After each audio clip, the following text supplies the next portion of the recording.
अस्सलाम वालेकुम फ्रेंड्स, कैसे हैं आप सब लोग। तो मैं हूं आपकी होस्ट मरियम और वेलकम है आप लोगों को मेरे चैनल पे। आज की इस वीडियो में हम बात करेंगे सबसे ज़्यादा पूछे जाने वाले और सर्च किए जाने वाले सवालात के बारे में। पीपीएससी में कितनी दफ़ा अप्लाई कर सकते हैं, पीपीएससी में टोटल कितने चांसेस होते हैं, पीपीएससी का पेपर और इंटरव्यू में कितने मार्क्स वालों को पास किया जाता है और पीपीएससी में हमारा चांस कब काउंट होता है। अक्सर लोग इस कन्फ्यूजन में रहते हैं और पीपीएससी में अप्लाई ही नहीं करते, सिर्फ इसी वजह से कि हमारी तैयारी नहीं है और अगर हम लोग अप्लाई करते हैं, हम लोग टेस्ट देते हैं तो हमारा चांस काउंट हो जाएगा। 3 चांस टोटल होते हैं, जबकि ऐसा बिल्कुल भी नहीं है। पीपीएससी में ज़्यादातर लोग इसी वजह से अप्लाई नहीं करते क्योंकि पीपीएससी में अप्लाई करने के टोटल चांसेस ही 3 हैं। तो आज की इस वीडियो में मैं आपके ये सब क्वेश्चंस के आंसर दूंगी जिनमें आपको कन्फ्यूजन है और आपको वो अक्सर सर्च करने पर भी आंसर नहीं मिलते और एक प्रॉपर गाइडलाइन ना होने की वजह से आप इसमें अप्लाई नहीं कर सकते। इससे पहले कि मैं अपनी वीडियो की जानिब बढ़ूं, आप लोग सबसे पहले मेरी वीडियो को लाइक करें, मेरी वीडियो को शेयर करें, मेरे चैनल को सब्सक्राइब करें और साथ में मौजूद बेल का आइकन दबा लें ताकि मेरी आने वाली हर वीडियो आप लोगों को बर वक्त पहुँचती रहे। ठीक है, और इसके साथ साथ वीडियो को पूरा देखा करें, वीडियो को स्किप करके ना देखा करें क्योंकि अक्सर ऐसा होता है कि हम लोग वीडियो को स्किप करके देख रहे होते हैं और हम लोग उसकी की वजह से अक्सर इन्फॉर्मेशन को खो देते हैं। इसलिए वीडियो को पूरा देखा करें और आखिर तक देखा करें। ठीक है, तो बढ़ते हैं हम लोग अपनी वीडियो की जानिब। सबसे पहले जो सबसे ज़्यादा पूछे जाने वाला सवाल है वो ये है कि हम पीपीएससी में कितनी दफ़ा अप्लाई कर सकते हैं। तो इसका आंसर ये है कि आप पीपीएससी में 3 बार अप्लाई कर सकते हैं और इसमें अक्सर लोगों के जहन में ये भी सवाल होता है कि पता नहीं शायद हम टोटल ही 3 बार अप्लाई कर सकते हैं, जबकि ऐसा बिल्कुल भी नहीं है। पीपीएससी में हर पोस्ट के लिए, हाँ वो किसी भी डिपार्टमेंट में हो, आप उसके लिए बेशक हर सब्जेक्ट, जैसे कि एक बंदा जो है वो फिजिक्स लेक्चरशिप के लिए भी अप्लाई करना चाह रहा है और केमिस्ट्री के लिए भी अप्लाई करना चाह रहा है। ठीक है, तो उसके पास फिजिक्स और केमिस्ट्री दोनों में अप्लाई करने के लिए अलग-अलग 3-3 चांसेस है, यानी कि 3 चांसेस उसके लिए फिजिक्स में भी हैं और 3 चांसेस उसके पास केमिस्ट्री में भी हैं।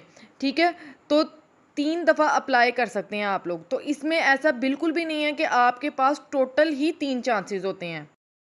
आपके पास हर पोस्ट के लिए जो भी पीपीएससी में आती है, किसी भी डिपार्टमेंट में आती है, उसके लिए आप 3 दफ़ा अप्लाई कर सकते हैं। जैसा कि लेक्चररशिप की सीट्स आती हैं, इसमें आपने अगर मास्टर्स जो है वो फिज़िक्स में भी किया हुआ है और आपने मास्टर्स जो है वो इंग्लिश में भी किया है, ठीक है, अलग-अलग 2 मास्टर्स किए, तो आप दोनों सब्जेक्ट्स की दोनों लेक्चररशिप की पोस्ट के लिए 3 दफ़ा अप्लाई कर सकते हैं। और अक्सर लोग अप्लाई सिर्फ इस वजह से नहीं करते कि हमारी तैयारी नहीं है और हम लोग का चांस काउंट हो जाएगा, नेक्स्ट दफ़ा अप्लाई करेंगे। तो इसका बेहतरीन सलूशन ये है कि जब आप अप्लाई करना शुरू करते हैं, जब आपकी एज होती है, और ये सीट्स आती भी काफ़ी लेट हैं, जैसे कि कभी 2 साल बाद आ जाती हैं, कभी 3 साल बाद आ जाती हैं, कभी 4 साल बाद दोबारा ये पोस्ट आती हैं। और अगर आप अप्लाई कर दें, क्योंकि आपके पास टोटल 3 चांसेस होते हैं और 3 चांसेस पूरा होते होते आपकी एज भी ओवर हो जाती है, इसलिए जब भी कोई मौका मिले आपको ज़िंदगी में किसी भी किस्म के टेस्ट के लिए, तो उसके लिए लाजमी अप्लाई करें।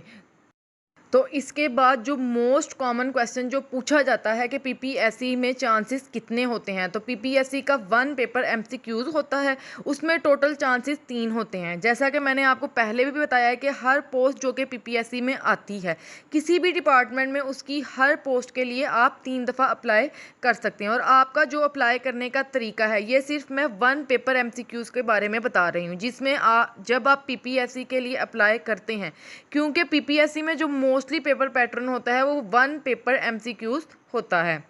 इसके बाद सबसे ज़्यादा इंपॉर्टेंट क्वेश्चन, और अक्सर लोगों को इसका पता भी नहीं होता और कोई प्रॉपर गाइड भी नहीं करता, लोग अक्सर ये क्वेश्चन पूछते हैं और एक प्रॉपर गाइडलाइन ना होने की वजह से वो कन्फ्यूजन का शिकार रहते हैं। तो वो क्वेश्चन ये है कि जब हम पीपीएससी में अप्लाई करते हैं तो हमारे चांसेस कब काउंट होते हैं। तो इसमें 3 से 4 कैटेगरीज हैं, जिसे मैं आपको आगे फर्दर डिटेल से बताऊँगी कि आपका पीपीएससी में चांस कब काउंट होता है।